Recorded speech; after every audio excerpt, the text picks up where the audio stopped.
제가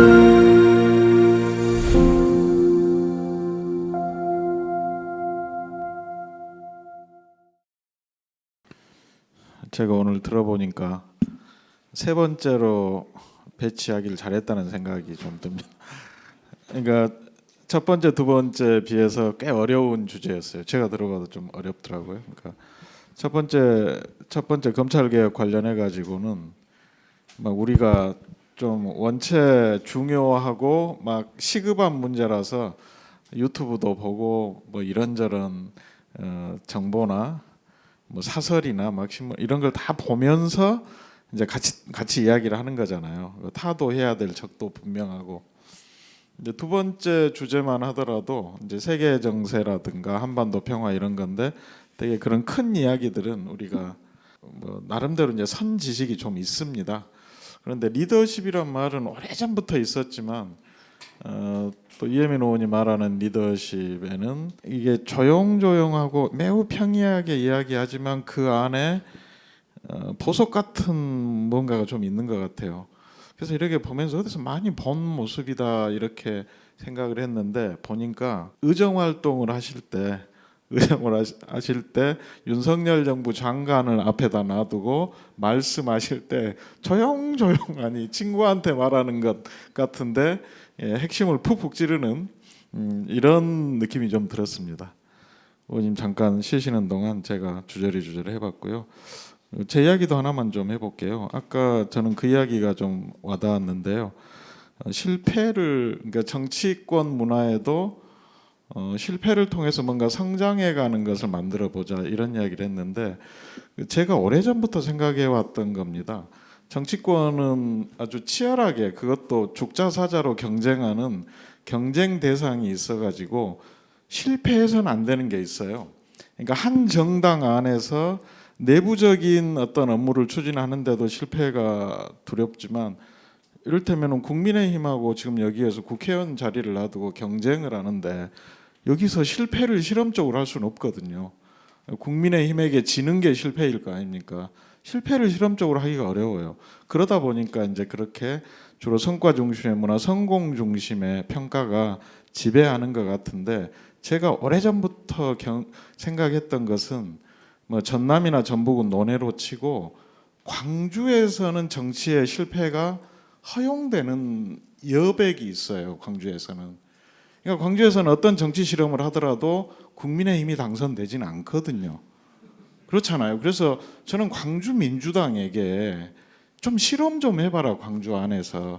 이를테면은 이런 식의 정당의 관료를 뽑아야 되거나 선출직 후보를 뽑아야 되는데 서울이나 이런 데서는 경쟁이 원체 심하니까 실험적인 것을 할 수 없지만 광주에서는 해볼 수 있거든요. 이를테면은 지금은 오픈 프라이머리가 그렇게 뭐 유별난 게 아니지만 예를 들면 공직자를 뽑는데 당원이 아니고 일반 시민에게 다 한번 맡겨보자 후보를 뽑는데 광주만 룰을 좀 다르게 해가지고 해보자. 아무리 실험을 해도 광주에서는 이상한 정치 세력이 들어오지 않아요. 근데 광주에서도 안 하더라고요. 네. 광주가 정치적 구굴의 무대가 될 수 있었는데 좀 아쉽습니다. 질문으로 들어가 볼게요. 그러니까 여러 가지 질문을 풍부하게 좀 해주시기 바랍니다. 제가 강의를 제대로 이해했는지 모르겠는데 그 혁신적 리더십에서 최고의 리더십이 구성원 모두의 의견을 듣고 베스트 앤서를 이제 리더가 내리는 것, 이끌어내는 것이다라고 하셨잖아요. 그런데 그러니까 그 베스트 앤서가 대다수의 동의를 구하지 못하는 것일 수도 있잖아요. 모두의 의견을 수렴한다고 해서 그러면은 우리는 이제 민주주의는 대다수의 결정이 내리는 게 그게 최고의 답이라고 하는 뭐랄까 그게 민주주의라고 생각하는데 베스트 앤서가 어쩌면 대다수가 동의하지 않는 리더의 어떤 개인적인 그것이 들어가는 것일 수도 있는데 그것이 또 베스트일 수도 있잖아요. 그러면 대다수가 동의하지 않는 하에서 그 대다수가 불만을 품을 수 있잖아요. 그러면 그 결정을 그래도 그 결정에 실천적으로 다 함께 할 수 있도록 리더가 설득해야 될 거 아니겠어요? 그러면 그 과정에서 그 불만들을 어떻게 납득시키면서 그 결정에 참여하도록 할 수 있는지 좀 그게 좀 의문이 생깁니다. 제가 좋은 질문 달라고 했더니 정말로 좋은 질문을 주시네요. 네, 잠깐만요, 의원님. 저기 자기 소개 한번 하시고 아, 답변 들어. 뭐라고 소개를 해야 되나? 광산구에 살고 있고요. 여성위원회 부위원장을 맡고 있습니다. 고맙습니다. 좋은 질문 감사합니다. 어쩌면 지금 비슷한 질문들 다 마음속에 가지고 계실 수 있을 수 있는 너무나도 좋은 질문이에요. 여기서 먼저 전제를 하나 깔고 들어가는 것은 민주주의라는 것, 우리가 투표로 이제는 다수결이잖아요. 투표라는 것이. 그런 종류의 민주주의 시스템은 지켜져야 된다는 것을 먼저 깔고 전반적인 어떤 조직 문화랄지 아니면 정당 좀 더 좁혀서 정당까지 좀 좁혀서 말씀을 좀 드리도록 하겠습니다. 말씀하신 대로 이게 상황에 따라 굉장히 많이 다르긴 한데 제가 요 말씀을 하나 드릴게요. 문득 생각나는 게 혹시 스티브 잡스 전기를 보셨는지 모르겠는데 저희 집에 가면 스티브 잡스 전기가 무지하게 두꺼운데 제가 포스트잇을 붙여놓은 곳이 딱 한 페이지가 있어요. 뭐냐면 스티브 잡스가 그 포드 자동차 처음 이제 양산화한 포드의 말을 인용을 하면서 만약에 미국 국민 전 모든 사람에게 더 나은 교통 수단을 얘기해봐라고 얘기를 하면은 더 빠른 마차를 얘기했을 것이다라고 얘기를 합니다. 그럴 수 있죠, 사실. 근데 포드는 거기서 자동차를 들이밀죠. 그러면서 스티브 잡스가 얘기한 것은 핸드폰 있잖아요. 핸드폰의 그 다음 모습을 그려봤을 때 더 좋은 전화일 수 있다. 이제 다수의 의견을 물어봤을 때. 하지만 본인은 스마트폰을 제안을 하게 됩니다. 민주주의에 꽂힌 선거 부분을 우선 제외를 하고요. 그거는 저는 반드시 지켜져야 되는 시스템인데 많은 경우에는 저는 대다수의 의견이 맞다고 생각을 해요. 그렇지만 제가 지금 방금 말씀을 드린 몇 가지 예제는 그렇지 않을 수도 있음을 보여주는 굉장히 중요한 예제이기도 합니다. 그렇게 되면은 이제 포드는 아니야 자동차야를 이제 설득을 하고 다녔겠죠. 본인의 회사 구성원들한테도 설득의 과정은 반드시 필요합니다. 제가 프로덕트 매니지먼트 팀에 있으면서 있었던 일화를 좀 공유를 드릴게요. 이렇게 보통 PM이 가운데 앉고 양쪽에 이제 관련된 팀들이 앉아요. 양쪽이 막 싸우는 일들이 벌어집니다. 막 싸워요. 근데 이렇게 듣다 보면은 다 말이 돼요. 왜냐하면은 이쪽 편은 A야라고 주장을 하고 있고 이쪽 편은 B야 주장을 하고 있는데 둘 다 장단점이 있으니까 싸우는 거예요. 하나 A만 장점이 있고 B가 장점이 하나도 없으면 싸우지 않습니다. 어느 그룹이든. A와 B라는 옵션에 대해서 각각의 장점과 각각의 단점이 서로 나눠 가진 케이스들이 굉장히 많아요. 그럼 조직 내에서 이제 서로 이제 이견들이 벌어지게 됩니다. 그러면은 저는 어떤 순간을 마주하게 되냐면 한 5분, 10분 정도 막 그렇게 서로의 이야기를 하다가 모두가 저를 바라봐요. 이저 PM 콜이라고 딱 하면서 저를 갑자기 바라보는 순간이 있어요. 더 이상 안 되겠으니까 PM이 결정을 내려줘라고 이제는 요청을 하는 거죠. 그 순간이 되게 외로워요. 왜 외롭냐면은 저도 알거든요. 이쪽은 이런 장단점이 있고 이쪽은 이런 장단점이 있어서 이렇게 손을 들면 이쪽이 난리가 날 것이고 이렇게 손을 들면 이쪽이 난리가 날 것이고 그 순간에 제가 가지고 있는 힘은 무엇이냐면은 첫 번째는 어느 한쪽으로 결정을 내리든 간에 그것은 이 조직을 위해서 제일 좋은 결정을 내려야겠다. 그렇다면 사실은 그 반대 의견을 낸 쪽을 설득을 할 수가 있어요. 이쪽을 위해서 좋은 결정을 내린 게 아니라 전체를 위해서 좋은 결정을 내려야겠다라는 것. 근데 많은 경우에는 저는 이제 서비스나 제품을 만들던 사람이니까 사용자를 위해서는 이게 더 맞아라고 보통은 얘기를 하게 되죠. 그 제가 가진 어떤 가장 큰 힘은 그게 있고, 또 하나가 있어요. 뭐냐면은 서로 그렇게 막 얘기를 했지만 그 이야기를 하는 마음 자체가 열려 있어요. 나는 나의 이야기를 해주고 상대방의 이야기를 해주는 것을 들어줄 수 있는 서로의 마음가짐이 너 한번 덤벼봐, 이게 아니라 가장 팀을 위해서 좋은 결정을 내리기 위해서 어떠한 토론이들 할 마음 자세거든요. 그 마음 자세와 함께 결정이 내리게 됐을 때 그게 팀을 위한 것이고 그게 사용자를 위한 것이고 그래서 수용을 할 수 있다라는 굉장히 열린 마음 자세가 같이 있는 것입니다. 그래서 그 순간이 너무너무 외로운데 한쪽의 의견을 들어서 주고 한쪽한테는 설명을 하고 그렇게 하는 것을 절대 늦추지 않고 그 자리에서 해요. 여기서 이게 너무 중요한데 리더들의 역할 중에 하나인데 설득과 연관이 있어서 말씀을 드리자면은 시간이 되게 중요해요. 뭐냐면 이게 너무 길어지게 되면은 아까 말씀드린 오픈된 그 마음이 오염이 돼요. 다른 생각이 들고 이래서 이런 거 아니야? 저래서 저런 거 아니야?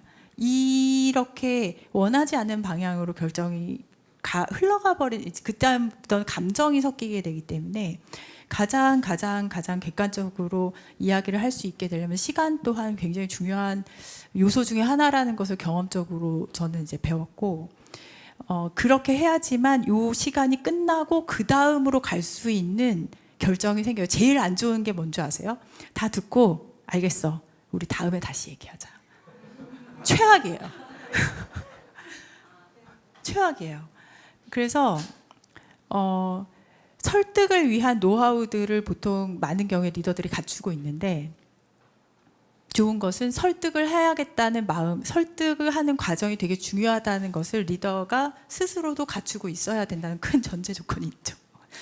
그래서 말씀하신 걸로 다시 돌아가서 많은 경우에는 전체 구성원 대다수가 원하는 것이 좋은 결과일 가능성이 굉장히 높습니다. 그렇지 않은 것 또한 존재를 하는데 그렇게 하려면 아까 포드 얘기랄지 스티브 잡스 얘기처까지 가려면은 리더가 엄청난 인사이트를 가지고 있어야 돼요. 그걸 다 이해하고 알겠어. 빠른 마차 하다가 자동차까지 넘어갈 수 있는 굉장히 큰 인사이트가 있어야지 또 된다는 것. 그것까지 갖추면 정말 훌륭한 리더죠.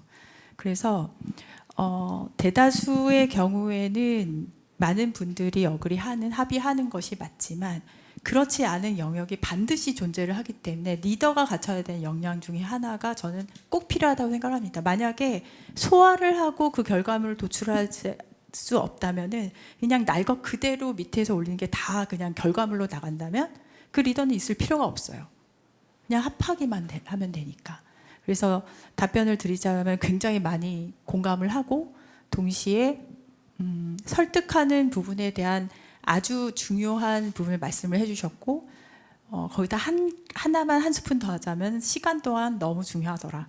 좀 강론이긴 하지만 그렇게 말씀을 드립니다. 예. 시간이 중요하다. 듣다 보니까 우리 조국혁신당 광주시당을 이야기하는 것 같아요. 그렇게 굉장히 멋지게 운영되고 있습니다. 여성위원회 부위원장이었습니다. 질문하신 분이. 네, 안녕하십니까. 저는 담양에서 온 김은사라고 합니다.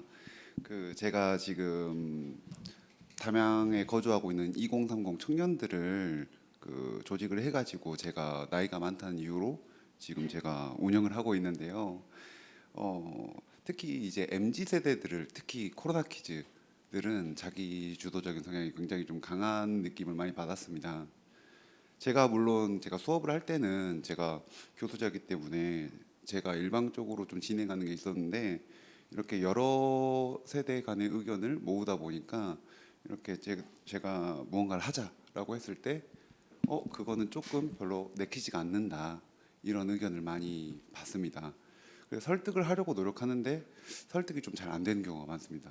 하지만 나는 꾸준히 이 조직을 끌고 앞으로 나가야 되기 때문에 이런 것들은 조금 참아줄 수 있겠느냐 아니면 이거 다른 방향으로 우리가 좀 찾아볼까라는 방식으로 이제 설득을 해서 가는데 몇몇의 이제 회원들은 점점 이제 튕겨져 나가려고 하는 그런 모습을 지금 현재 보이고 있습니다. 어제까지도 고민했던 건데 그렇게 됐을 때 제가 나중에 선택을 해야 되는 상황이 됐을 때 이렇게 그다음 멤버레인으로 넘어가기 위해서 제가 단호하게 결정을 해야 될지 아니면 안 그래도 청년이 없는 이 담양에서 제가 나가고자 하는 이 방향마저도 이보 전진을 위한 일보 후퇴를 해야 할지 어떻게 하는 것이 현명한 리더가 되는 것인지 의원님께 한번 여쭙고 싶습니다. 제가 상담소 하나 열면 좋을 것 같아요. 고맙습니다. 그리고 진짜 중요한 2030 청년들의 마음을 보듬어 주시고자 하는 그 모습에 박수를 먼저 저는 드리고요. 진심입니다. 그리고 뭐 저도 대학생 아이들을 키우는 입장에서 그 튕겨나감이 뭔 줄 알거든요. 정답은 없어요. 아까 말씀드렸듯이 저 완벽하지 않기 때문에 정답은 없는데 몇 가지 팁은 공유를 좀 드릴 수가 있을 것 같습니다. 뭐냐면 아까 전에 리더십 제가 시간 관계상 얘기를 못했던 부분이 비전 단어는 있었지만 얘기를 못했던 부분이 비전이에요. 어떤 조직을 이끌음에 있어서 가장 또 효율적인 혹은 동시에 굉장히 필요한 게 뭐냐면 비전을 세팅을 해주는 거예요. 먼저. 그래서 굉장히 여러 잡음들이나 아니면 여러 반목들이나 여러 이견들이 존재를 하는 거는 저는 당연하다고 생각을 해요. 그게 당연함을 받아들여야 되는데 나 혼자 받아들인 게 아니라 그러한 다양한 의견들이 있다는 것을 구성원 전체도 서로 인지를 해야 돼요. 다양한 건 자연스럽다. 거기서부터 사실 열린 마음이 시작이 되더라고요. 서로 다양할 수 있다는 것은 자연스러운 일이야 라고 인정을 하고 시작을 하는 것이 필요하고 동시에 비전이 왜 중요하냐면은 그게 비전이 어떤 것일지라도 예를 들어 담양에서의 2030 청년들이 어떠한 것이 됐으면 좋겠어라는 뭐 5년 후의 모습, 1년 후의 모습을 세팅을 딱 서로 어그리하는 것을 해놓고 거기 가기 위해서는 근데 사다리만 있는 게 아니에요. 사다리만 있는 게 아니란 말은 길이 하나라는 말이 아니거든요. 저는 정글짐이라고 늘 생각을 해요. 길은 되게 많은 거죠. 거기까지 가기 위해서 5만 가지 일들이 생깁니다. 거기 어떤 비전을 세팅할지 모르겠지만 그 비전에 동의를 하는 한 참을 수 있는 힘이 생겨요. 그 그룹이 참을 수 있는 힘이 생긴 것은 결국에는 같은 목표를 바라보는 거거든요. 그래서 그 목표 세팅만 할 수 있다면 쉽지 않습니다. 그거 할 수 있다면은 우리 거기 가기 위한 지금 요 길에 있어. 그거를 전체 여정에서 이 길에 있어라고 이야기를 하시는 것이 얼마나 많은 도움이 되는지는 좀 다양한 케이스에서 느끼긴 했습니다.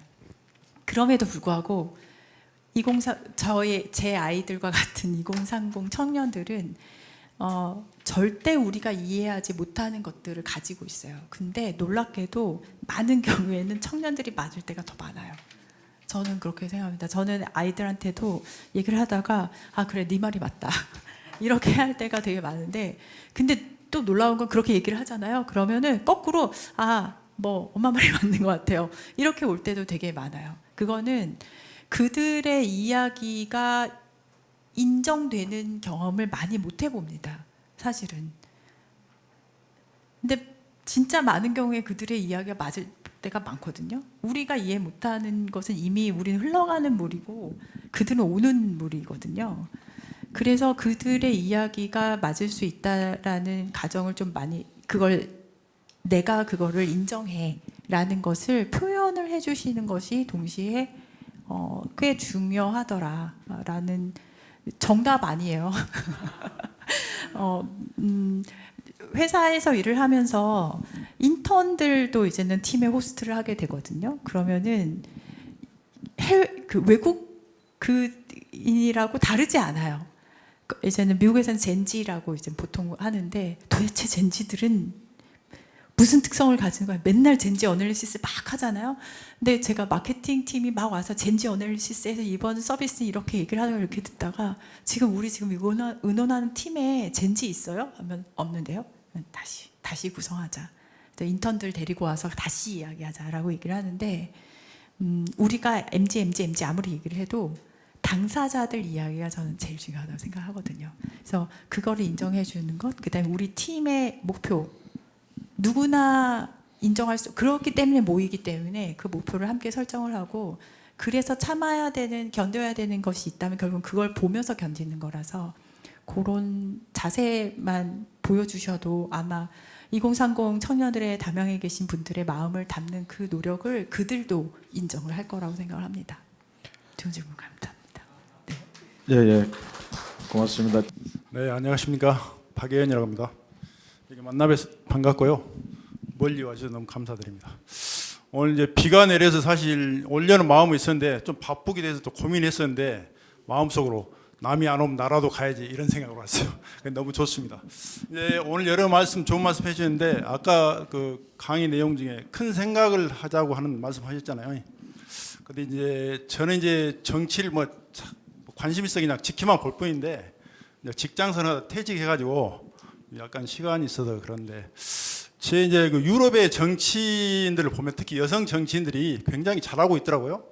우리가 잘 아는 메르켈 총리를 비롯해서 그 독일 내무장관을 했던 그뭐 베어백 장관 뭐 또 에스토니아 총리 이런 분들이 굉장히 잘하는 모습이 제 눈에 자주 이게 비쳐 보이길래 야 우리도 그 여성 정치인들이 좀 잘하면 좋겠다 이런 생각을 좀 많이 하게 됐어요. 그래서 우리 조국 혁신당이 앞으로 나아갈 방향들이 있겠지만 우리 여성들이 좀 더 리더 역할을 할 수 있는 그런 여러 가지 정책적인 걸 좀 만들어내면 좋겠다 이런 생각이 좀 들더라고요. 그래서 그런 측면에서 좀 뭐 생각이 있으면 한 말씀 해주면 좋겠습니다. 네, 안녕하십니까. 저는 광주광역시당 청년위원회 수석부위원장 김대용입니다. 제가 말씀드리고 싶은 건 요즘에 그 AI 시대에서 청년들이 사실은 챗GPT나 이런 오픈 AI 소스를 이용하는 데 있어서 뭐 유료 버전이나 무료 버전 이런 거에 대해서 이제 질문에 대해서 대답을 얻는 과정을 얻고 있는데 그 무분별한 이런 그 좀 문서화 거기서 마저 악용이 된다고 들었습니다. 그리고 이제 제 친구들도 이제 기업에서 어떤 프로젝트를 맡을 때 GPT에서 그거를 의존하는 경향이 있다고 하는데 그 사실은 저는 앞서 말씀해주신 그 인문학적 견해가 있어야 질문을 잘할 수 있다라고 생각을 하는데 그렇게 하기 위해서 청년들이 앞으로 노력해야 될 것들이 어떤 게 있는지 궁금합니다.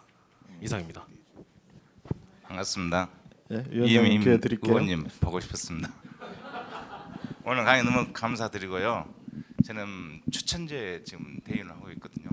근데 활동을 안 하고 있습니다. 말만 지금 추천제 대의원 돼가지고 있는데 꼭 와보고 싶었거든요. 전에도 그 전에 시간이 없어 못 왔는데 저는 서구에 살고 있는 유남근입니다.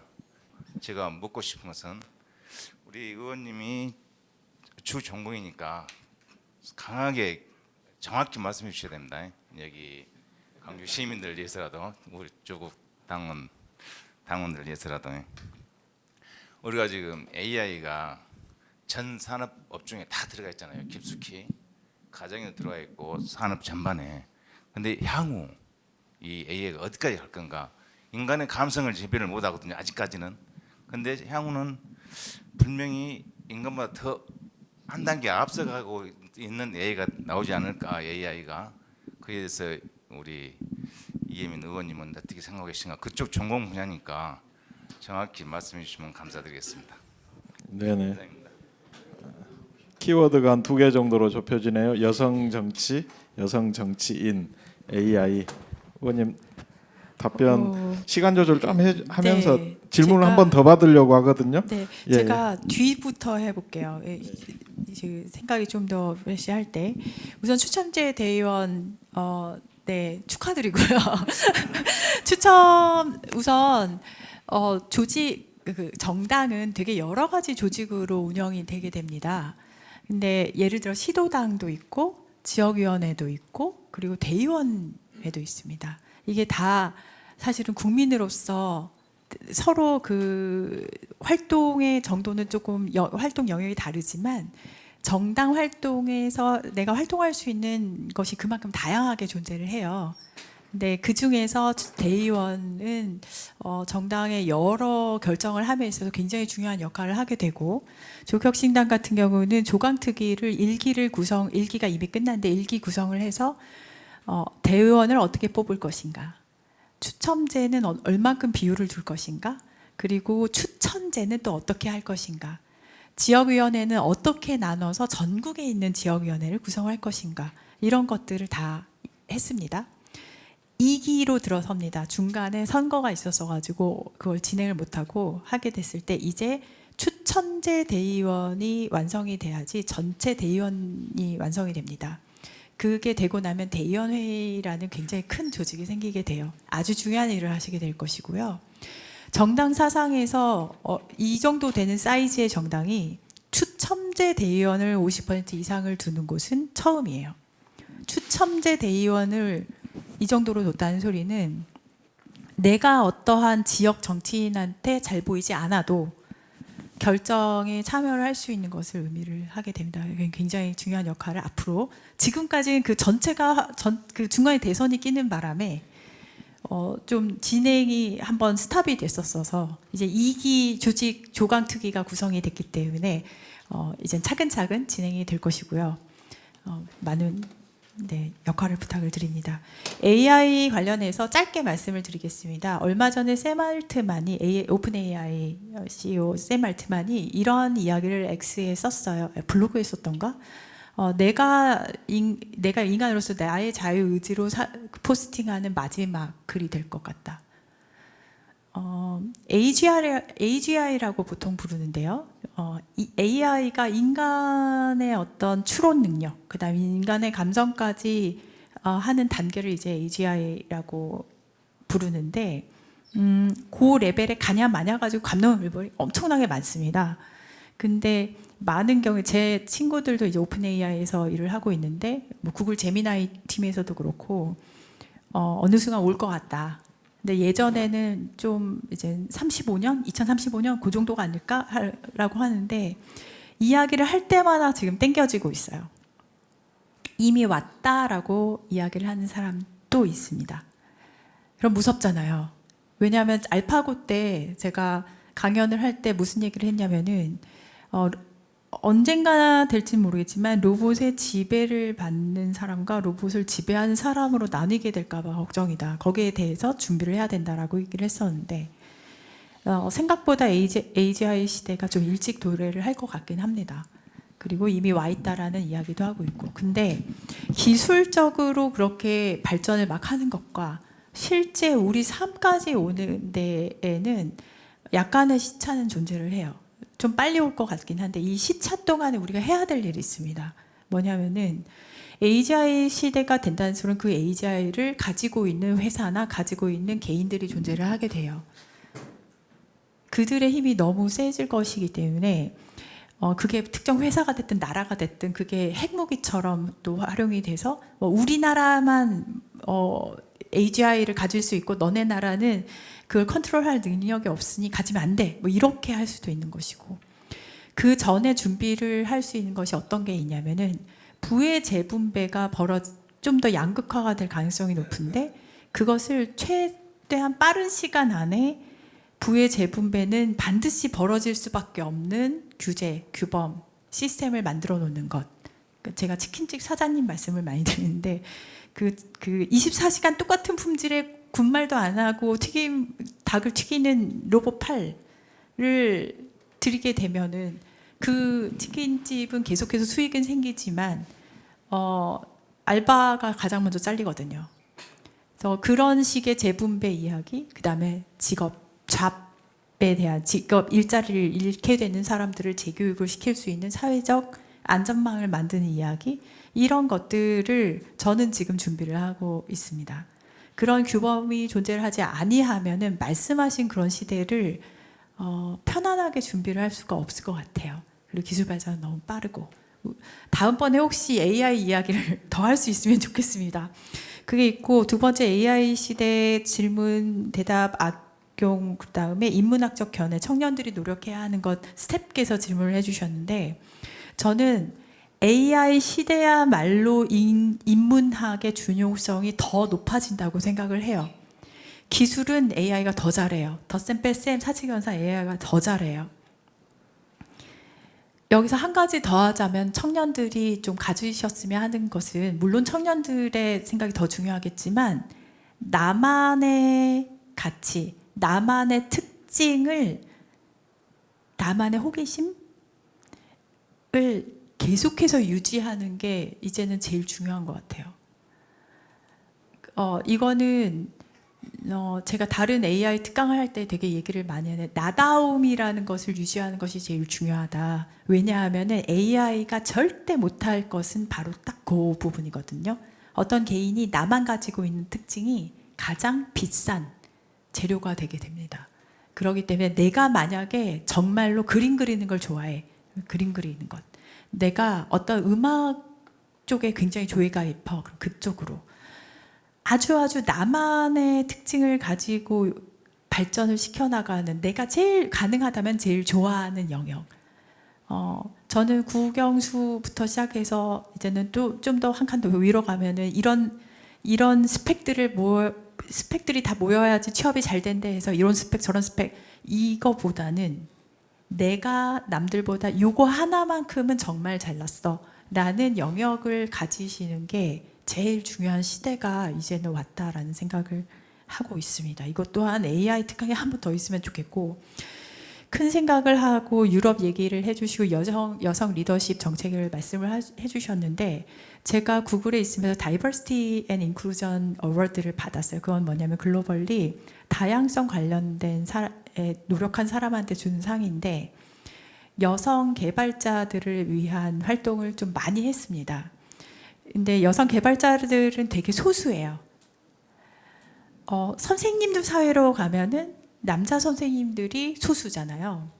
개발자 영역으로 오면 여성 개발자는 지금도 그때도 소수입니다. 소수가 목소리를 내게 되려면요. 어느 정도 일정 양이 돼야 돼요. 안전하게 목소리를 내려면. 예를 들어 볼게요. 구글에서 막 그 100명 엔지니어 중에 저 혼자 여자였었던 적이 있는데 우리 팀 회식 간다고 어디를 갈까 막 써내고 익명으로 써내라고 했어요. 그 질문지를 딱 들고 막막했어요. 익명으로 쓰라고 했는데 쓰는 순간 내가 누군지를 알 것 같은 거예요. 나는 한 명이니까. 그게 소수들이 사이즈가 더 올라가야 되는 이유 중에 하나거든요. 그래서 그런 활동들을 이제 여성 개발자 관련된 활동들을 막 많이 했는데 특히 한국하고 일본이 되게 심각했기 때문에 중국만 해도 완전 반대입니다. 인도도 그렇고. 근데 그때 저의 매니저였었던 여성 엔지니어 굉장히 훌륭한 분이 한 분이 계셨는데 저한테 이런 말씀을 해주셨어요. 뭐라고 해주셨냐면은 그런 활동하는 것도 진짜 중요한데 그 활동은 부차적인 거고 저한테 제가 이제는 무슨 커뮤니티 행사 뭐 이런 것도 되게 많이 했거든요. 그거 좋다. 그거는 부차적인 거고 전제가 필요하대요. 저한테. 뭐냐? 그랬더니 너 스스로가 너무나도 멋진 사람이 돼야 된다. 네. 그분의 얘기를 그 이름이 안젤라 라이라는 분인데 본인도 여성이에요. 구글의 디렉터, NG 디렉터인 여성인데 제가 봤을 때 너무 멋진 사람이거든요. 그래서 본인을 보래요. 스스로 어쩔 수 없이 너무 스트레스를 받겠지만 스스로 누가 봐도 멋진 여성이 되라고 얘기를 안 했어요. 그분 저한테 너 스스로가 너무나도 멋진 엄마, 너 스스로가 너무나도 멋진 이게 아까 전에 완벽을 추구하는 거랑 조금 의미가 좀 다릅니다. 사람들이 봤을 때 너에게 멋있다라고 얘기를 할 수 있는 그런 자부심을 가질 수 있는 그런 사람이 먼저 되고 그리고 나서 부차적으로 여성 개발자 행사를 지원을 한다든가 이거 하는 것이 더 좋겠다. 자기의 의견이다. 라고 이야기를 해줬어요. 그분은 제가 1년간 육아휴직을 쓰겠다고 얘기를 했을 때 그때 저보고 승진하라는 압박이 되게 심했던 때였거든요. 근데 제가 나는 1년 육아휴직 하겠어라고 했을 때 유일하게 너는 그럴 충분한 권리가 있어라고 얘기해 주신 분이에요. 거의 울 뻔했거든요. 다들 승진해야지 1년을 쉬다니라고 얘기할 때였었는데 그분은 그 모습 자체도 그래서 저는 구글 코리아에서 첫 번째로 육아휴직을 쓴 사람이에요. 그 육아휴직 제도를 저 때문에 제도가 만들어졌는데 저희 매니저는 미국에 있었지만 무슨 얘기를 했냐면은 그 모습 자체도 멋진 사람이다라고 얘기를 해줬어요. 시도하는 것 그리고 스스로 자부심을 느끼고 사는 것 그걸 먼저 하라고 했는데 저는 메르켈 요 총리 요 정도까지는 아직은 모르겠고요. 저는 지금 저의 위치에서 제가 맡은 역할 의원으로서 입법부의 한 사람으로서 그리고 조국혁신당의 의원으로서 제가 할 수 있는 최대치를 하는 것이 결국에는 여성 리더십을 더 넓히는 길이라고 좀 생각을 하고는 있습니다. 동시에 그 예전에 했었던 굉장히 많은 다양한 활동을 또 부차적으로 더 할 수 있지 않을까 생각은 하고 있는데 전 세계 피메일 엔지니어 숫자를 늘리기 위해서 했었던 활동 중에 몇 가지는 좀 차용할 것들이 또 많이 있거든요. 왜냐하면은 우리나라의 젠더 갈등이 다른 나라에선 그걸 어떻게 현명하게 풀고 있지? 라는 것을 들여다볼 필요도 있기 때문에 그럼으로써 여성 정치인들을 키워내고 여성 리더십을 키워낼 수 있는 방법 또한 찾을 수 있지 않을까라는 게 한계가 있고 또 하나는 제가 오늘 질문을 해주셔서 문득 떠올랐어요. 내가 왜 혁신적 리더십을 갖고 왔더라? 이제 떠올랐어요. 뭐냐면 조직 얘기를 아까 제가 말씀을 드렸잖아요. 저는 여기에 계신 분들이 다 당원 아니신 분들도 계시지만 조국혁신당의 각각의 영역에서의 리더 역할을 하실 수 있다고 생각을 하고 있거든요. 그래서 내가 어떤 것을 그 지역에 대한 질문이 생기면은 내가 리더십을 가지고 풀어볼 수 있지 않을까? 조국혁신당과 나의 뜻이 크게 다르지 아니하다면은 같이 하면서 그 조직화를 같이 할 수 있지 않을까? 그 역할을 할 수 있지 않을까? 그 바램과 욕심을 또 가지고 그래서 저렇게 어려운 이상한 책들 막 내보이면서 전달을 어떻게든 해보려고 노력을 해본 것도 있습니다. 여성 리더십으로 돌아와서 저는 여성 리더십이 우리나라에 더더더 많이 생겼으면 좋겠어요. 국회에 300명을 들여다봤을 때 아직 50대 50 안 됐잖아요. 자연스러운 모습은 아니죠. 근데 그렇다고 해서 저는 뭔가 특혜를 주면서 더 숫자를 늘린다거나 이렇게 하는 것은 그러니까 단기 처방은 될지언정 길게 봤을 때 이게 건강할까? 거기에서는 물음표를 가지고 있긴 합니다. 그렇게 활동함으로써 더 숫자를 늘리고 더더더 많은 목소리를 낼 수 있는 것을 직접 경험해봤던 입장에서는 충분히 여성 리더십, 여성 정치 리더십 우리 당에서 가져갈 수 있는 되게 좋은 토양이지 않을까. 저희 12명 중 7명이 여성이에요. 그래서 좋은 질문해 주셔서 감사하고 충분히 가능하다고 생각을 하고 있고 제가 그동안 겪으면서 많은 활동했던 것을 적용을 또 함과 동시에 저 스스로가 열심히 사는 모습을 또 보여드리는 게 제일 중요하지 않을까 싶습니다.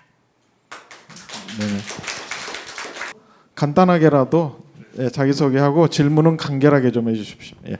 안녕하세요. 저는 사실 민주당원인데요. 조국 대표님과 조국혁신당을 좋아하고 또 아내는 조국혁신당원이어가지고 오늘 오게 됐습니다. 사실 정치의 혁신뿐만 아니라 이제 저희가 늘공이라고 표현하는 행정, 공무원, 공공기관의 혁신도 저는 굉장히 중요하다고 생각을 하는데요. 공무원 숫자만 해도 100만 명이 넘고 거기서 다루는 예산만 해도 1년에 600조가 넘는데 그거에 대한 혁신에 대한 생각이 어떠신지 궁금합니다. 사실 정치는 최소한 민주당, 조국혁신당, 국민의힘이 경쟁을 하는데 공무원들은 구조적으로, 환경적으로 그런 구조가 아니다 보니까 이게 도태되기가 그러니까 혁신하기가 쉽지 않은 구조인 것 같아서 하지만 국민들에게 미치는 영향은 정치 못지않게 큰 것 같아서 좀 질문을 드리고 싶습니다. 제가 저 키가 2m가 안 돼서 앉아서 제 질문하겠습니다. 그래서 안녕하세요, 의원님. 저는 조국혁신당 당원 용태호라고 합니다. 45살이고요. 두 아이 아빠로 지금 있습니다.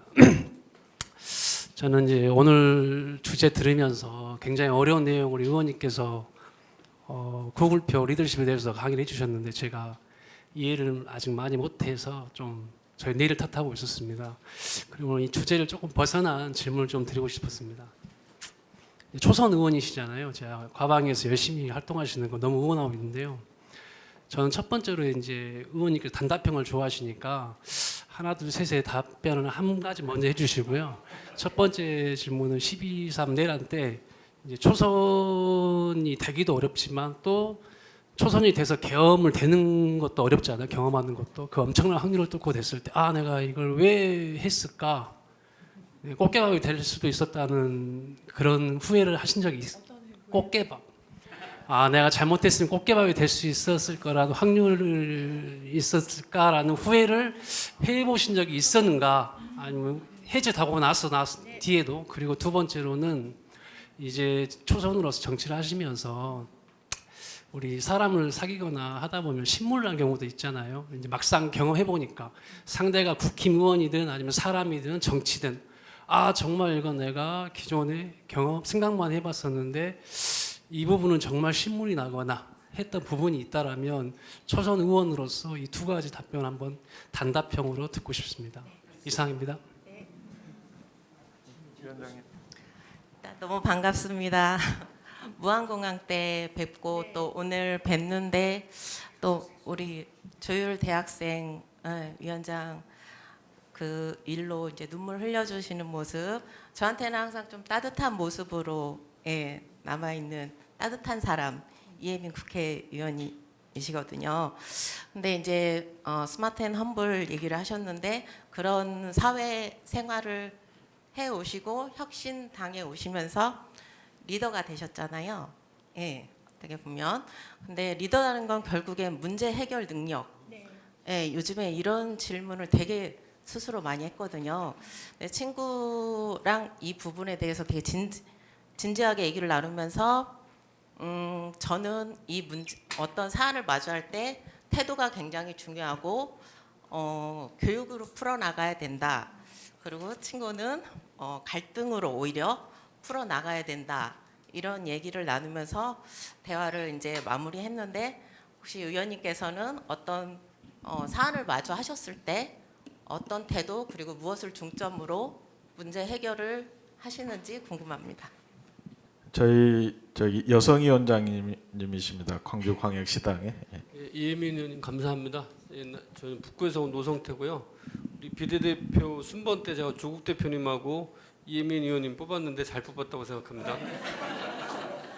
그래서 오늘 제가 이제 그 카톡으로 이혜민 의원님 온다는 거 보고 꼭 물어봐야 되겠다는 게 뭐냐면 현재 그 이재명 정부가 들어서면서 이재명 정부의 정책이 산업이거든요.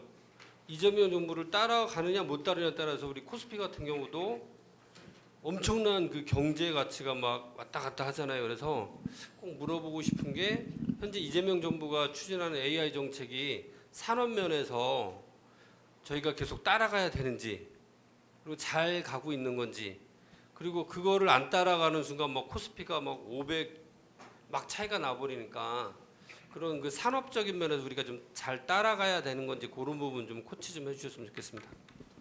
아이고 감사합니다. 질문은 이걸로 마감하겠습니다. 예, 의원님. 네, 거꾸로 또 올라가 볼게요. 그래야지 다들 또 기억을 하면서 갈 수 있으니까 AI 현재 이재명 정부의 AI 정책은 지금 많은 경우에는 하정우 AI 수석이 많이 만들고 있고 그리고 동시에 사실 보셨는지 모르겠지만 제가 더불어민주당 임문영 위원장님하고 같이 AI 전환연대를 만들었습니다. 거기에는 한창민 의원님이랄지 용해인 의원님까지 참여하는 4당 초당적인 AI 전환연대를 만들어서 이제 정책을 같이 드리고 있어요. 이게 다 이제 합작품이라고 생각하시면 되고 산업 면에서 저는 이렇게 생각을 합니다. 한국 기업, 글로벌 기업 이런 얘기를 많이 하는데 솔직히 말해서 AI 3대 강국 가려면은 우리나라 기업이 글로벌 기업이 돼야 돼요. 저는 아까 이제 크게 생각하라도 거기에 연관이 있는데 네이버가 우리나라에서 검색 1등이잖아요. 저는 네이버가 전 세계 검색 시장 적어도 20% 먹어야 된다고 생각을 한 사람이에요. 그래서 우리나라 서비스가 글로벌화가 되지 아니하면 AR 3대 강국은 가기가 어렵고, 우리나라 내수만 보고 계속해서 기업들이 산업이 성장을 하게 된다면은 5천만 명 정도 되는 마켓 사이즈는 되게 작습니다. 유니콘이 나올 수가 없어요. 그래서 코스피가 올라가다가 한계에 도달하는 영역이 딱 그 영역이에요. 우리가 생각을 했을 때 되게 잘 사는 나라 우리나라 만들기 위해서는요, 사실은 그걸 넘어서야 되고요. 그렇게 하려면은 적어도 사실 내수만으로 그걸 이룩을 할 수 있으려면 1억 명이 되면 미니멈이 돼요. 1억 명이 적어도 1억 명이 될 때 내수로서 살 수 있는 나라가 된다라고 보통 얘기를 하거든요. 근데 우리나라는 거기까지 못 갔으니까 무조건 글로벌하게 성공을 해야 되고, 그래서 정부의 정책 자체가 뭐 어떠한 스타트업이 됐든 간에 우리나라와 그걸 발판으로 해외로 나갈 수 있는 그 환경을 만들어주는데 굉장히 집중을 하지 아니하면 결국에는 5천만 명 내수 안으로 갇히게 됩니다. 그래서 지금 올라가던 코스피도 주춤할 수밖에 없게 되고, 그런 모습을 보여주지 아니하면은 해외에서 VC들, 이제 벤처 투자자들을 많이 안대 실리콘밸리에 있는 그 사람들 투자를 하질 않아요. 왜냐하면 커봤자 5천만 명 마켓 사이즈니까. 그래서 글로벌화 할 수 있는 환경을 만들어줘야 실질적으로 유니콘 기업도 몇 개가 나오고 해외에서의 투자자들도 매력 있는 시장이 되게 돼요. 그렇게 되면은 사실 코스피가 올라갈 수 있는 한계는 훨씬 커지게 되죠. 그래서 요 부분에 대해서 저는 계속해서 여러 루트를 통해서 하정우 수석도 개인적으로 잘 알고 해서 좀 많이 인풋을 넣고 있습니다. 그 전 따뜻한 사람이라고 표현을 해주셔서 감사하고, 네, 더 따뜻해져야겠다. 아니 근데 아까 조곤조곤 말씀하셨는데, 그 상임위장에서 제가 청문회나 뭐 이런 거 할 때 밑에 실시간 댓글을 다 읽거든요. 저는 여러 개 채널을 다 띄워놓고, 근데 거기에 되게 많이 나오는 말이 조곤조곤 영혼 탈곡기라고 누가 저는 사실 이렇게 하고 상임위장에서 하시는 거를 안 하는 게 아니라 못해요. 할 줄을 몰라가지고 그걸 못하고 그냥 원래 얘기하듯이 얘기를 하는데, 문제 해결 능력의 리더가 중요하죠. 그리고 이제 태도가 중요한데 그걸 교육으로 풀지, 그다음 갈등으로 푼다고 아까 말씀을. 네. 오픈하면서 저는 근데 뭐 하나가 중요한 것 같지는 않고요. 둘 다 필요할 것 같지. 아까 말씀하신 걸 들으면서 둘 다 필요하지 않을까? 교육도 필요하고 그걸 드러내서 실제로 드러내서 아예 대놓고 얘기를 하는 것들도 필요하고 둘 다 필요할 것 같다는 생각을 했어요. 아까 말씀을 하실 때. 근데 이거야말로 사실은 정답은 없고요. 저 같은 경우는 어떤 문제를 딱 접했을 때 이게 얼마나 급한지를 조금 많이 우선순위를 좀 많이 매깁니다. 그래서 우선순위를 매기고 그 일들이 다 중요하기 때문에 이것부터 풀자라고 하면서 하나씩 풀어가는 스타일이긴 한데, 우선순위를 결정하는 저만의 방법은 있어요. 뭐냐면 이걸로 인한 영향이 얼마나 큰가, 그 다음은 얼마나 급한가, 그 다음은 실제로 우리가 어떤 문제를 풀어감에 있어서 이 얘기를 함으로써 진짜 문제가 피자빌리티라고 보통 얘기를 하는데 현실성이 있는 문제 얘기를 우리가 하고 있는 것인가. 그래서 세 가지를 놓고 우선순위를 정하는 좀 연습이 되어 있는 거고요. 그래서 그렇게 우리 이걸 하나씩 이렇게 가봅시다 얘기를 했을 때 꽤 많은 갈등 상황이 조절이 많이 되긴 했었어요. 예. 그래서 저는 많은 경우에는 순서를 같이 이야기를 해보면서 이제 저만의 방법을 물으신다면은 그렇게 좀 풀어가긴 했었습니다. 그리고 그 전에 질문이 단답형.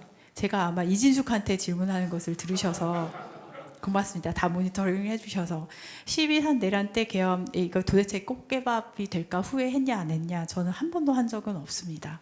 뿐만 아니라 덧붙이자면은 작년에 정치권으로 들어올 때 사실 버려야 될 게 많았어요. 뭐 하다못해 미국 영주권도 버리고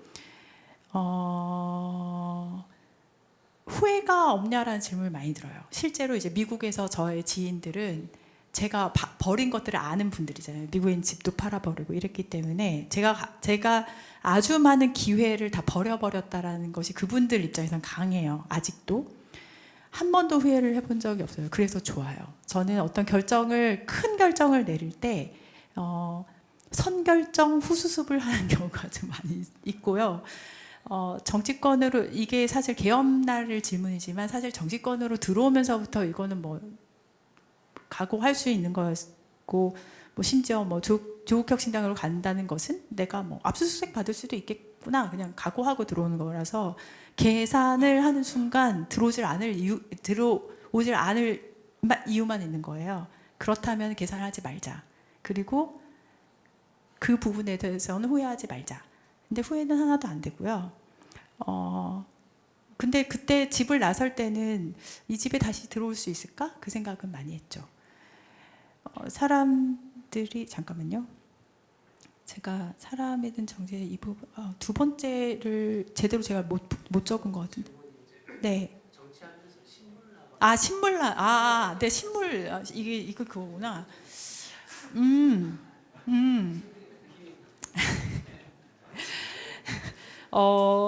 저는 사실은 사람을 별로 미워하지 않아요. 일은 미워하는 일들이 있는데 사람을 별로 미워하지 않아요.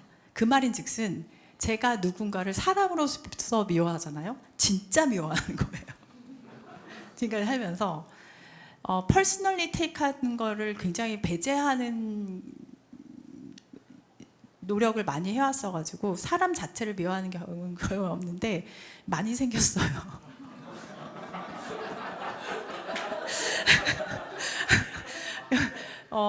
그뿐만 아니라 방금 예제로 지금 단답형 말씀을 하셨는데 그분이 저를 되게 미워하세요.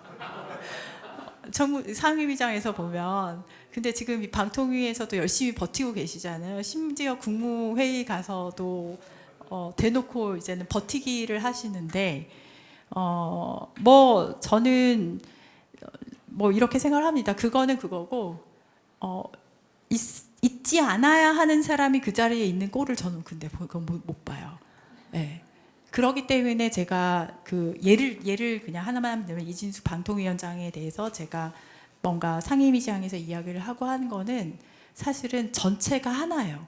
지금 그 자리에 왜 계세요예요. 그 자리에 계실 분이 아니다라는 거죠. 예, 그런데 그걸 뭐 차치하고라도 제가 사람을 조금 이렇게 퍼스널리 미워하게 되는 것은 진짜 드물었는데 좀 많아지긴 했습니다. 네. 그리고 네? 네. 그리고 늘공. 요거 생각을 좀 많이 했는데 제가 옛날에 첫 번째 직장이 정부 출연 기관이었었거든요. 그래서 세금을 받아서 일을 하시는 분들과 그 다음에 이제 기업에서 일을 하면서 정말 다른 사람 사용자의 주머니에서 돈을 꺼내서 그 돈으로 생활을 해야 되는 것과 완전히 다른 조직 문화를 가지고 있어요. 저는 세금을 받아서 저를 포함해서 저는 이제 다시 세금을 받아서 봉급을 받는 사람이 됐잖아요. 세금을 받는 이상 거기 합당한 그 기준치를 만족을 해야 된다고 생각을 하고 늘공의 지금 문화가 그러하냐라고 했을 때 말씀하신 것처럼 물음표는 생기죠.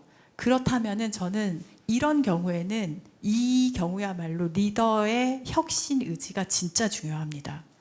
그분들은 그래야지 움직이실 수밖에 없거든요. 그리고 어떤 경우에는 책임 소재 등등등 해서 그분들이 못 움직이시는 경우도 많이 있어요. 그러기 때문에 기관장, 그러기 때문에 정권의 리더의 역할이 그 기조가 너무 중요해요. 그래서 무조건 저는 지금 상태는 혁신적인 리더십, 우리가 얘기한 것을 탑다운으로 내려보내야 되는 영역이 늘공 영역이에요. 그래서 제가 지금 사실은 굉장히 관심을 가지고 바라보는 게 인사혁신처. 아실 수 있겠죠. 인사혁신처에 공무원 교육하는 연수원이 있습니다. 거기서 대상으로 하는 늘공 분들이 정말 많아요. 거의 전국에 있는 대부분이거든요. 거기에 장이 누구로 오는지를 지금 조금 면밀히 보고 있어요. 그러한 혁신적인 리더십을 가지고 혁신을 탑다운으로 할 수 있는가? 이게 늘공 분들한테 비단 나쁜 일은 아니에요. 나도 국민들을 위해서 봉사를 할 수 있고 그 영역에서 정말 의미 있는 일을 할 수 있는 게 사실 그분들한테도 좋은 건데 그런 환경이 못된 경우도 많이 있거든요. 그거를 한 번에 깨뜨려 줄 수 있는 것은 결국에는 이 부분은 탑다운이 저는 필요하다고 생각을 하고 있습니다. 그래서 인사혁신처에 대한 기대치가 조금 높은 상황이고요. 네, 이렇게 가름을 하도록 하겠습니다. 네. 예, 고맙습니다. 자, 여기 보세요. 자, 찍겠습니다. 하나, 둘, 셋.